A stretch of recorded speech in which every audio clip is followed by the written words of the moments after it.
Operation Sindoor ద్వారా భారత సత్తా ఏంటో ప్రపంచ దేశాలకు చూపించామన్నారు ప్రధాని మోదీ. 130వ రాజ్యాంగ సవరణ బిల్లుపై విపక్షాల ఆరోపణలను కేంద్ర హోంశాఖ మంత్రి అమిత్ షా తీవ్రంగా ఖండించారు. నేతలే జైలు నుంచే ప్రభుత్వాన్ని నడిపించడం సరైందేనా అని ప్రశ్నించారు. రాజకీయాల్లో జవాబుదారీతనం కోసం కేంద్రం కొత్త చట్టాలు తీసుకువచ్చిందన్నారు కేంద్ర మంత్రి రామ్మోహన్ నాయుడు.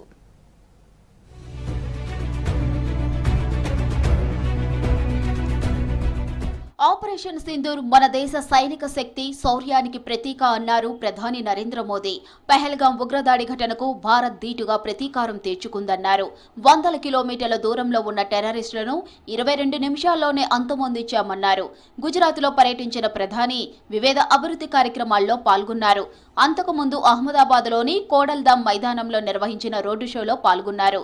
5,400 కోట్ల విలువైన అభివృద్ధి ప్రాజెక్టులను ప్రారంభించి శంకుస్థాపన చేశారు.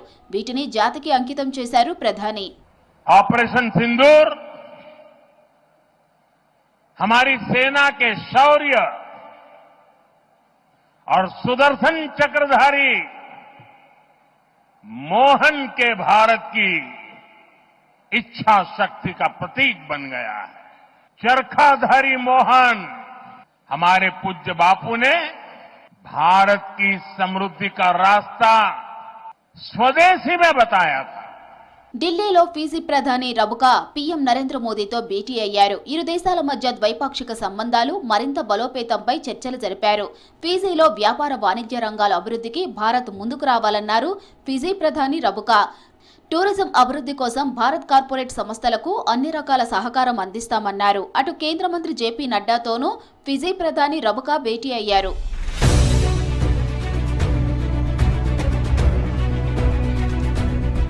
నేరారోపణలతో జైలుకు వెళ్లిన సీఎం, ప్రధాని, మంత్రులు జైలు నుంచే పరిపాలన చేయటం మంచి విషయమేనా అని కేంద్ర హోంశాఖ మంత్రి అమిత్ షా ప్రశ్నించారు.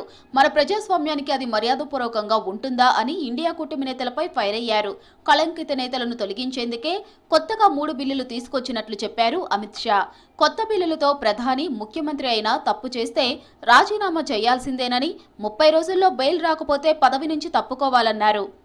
इसमें आपत्ति क्या है? कभी भी देश का प्रधानमंत्री जेल में जाए तो जेल से देश का प्रधानमंत्री सरकार चलाए, वो ठीक मानती है क्या? देश का मुख्यमंत्री जेल में रहकर सरकार चलाए, वो ठीक मानते हैं क्या? भाई आपके दल का बहुमत है, आपके दल का कोई अलग व्यक्ति आकर शासन चलाएगा. जब आपका बेल हो जाए आप जरूर चले जाइए वहां पर.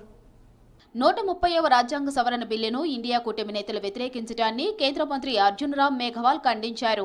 రాహుల్ గాంధీతో సహా కొందరు నేతలు కేంద్రం తీసుకునే మంచి నిర్ణయాలను కూడా వ్యతిరేకిస్తున్నారని మండిపడ్డారు. तमिलनाडु में हम तो एक भी सीट नहीं जीते ना, पंजाब में हम एक भी सीट नहीं जीते ना. ये क्या है? क्या कहना चाहते हैं? किस दिशा में ले जाना चाहते हैं देश को? एक तरफ तो वो कहते हैं हम संविधान का सम्मान करते हैं, हम संविधान के अनुसार चलेंगे. संविधान के ही अनुच्छेद 324 में ये अधिकार इलेक्शन कमीशन को दिया है. इसका मतलब वो संविधान के अनुसार नहीं चलना चाहते हैं. రాజకీయాల్లో జవాబుదారీతనం కోసం కేంద్రం కొత్త చట్టాలు తీసుకొచ్చిందని, వాటిని ప్రతిపక్షాలు వ్యతిరేకించడం సరికాదన్నారు కేంద్ర పౌర విమానయాన శాఖ మంత్రి Kinjarapu Rammohan Naidu. And people need to have belief in the system, and these are some of the reforms that bring in lot of accountability in the system. And I feel at this point, anyway it is going to the committee, all the parties will have an opportunity to talk about it, to place what they are feeling about it. So there is no need to create some kind of political rhetoric around this at this point. ఎన్నికల సంఘంతో BJP కుమ్మక్కై ఓట్ల అవకతవకలకు పాల్పడినట్లు రాహుల్ గాంధీ చేసిన ఆరోపణలపై Maharashtra CM Devendra Fadnavis స్పందించారు. రాహుల్ అబద్దాల కోరు అని మండిపడ్డారు.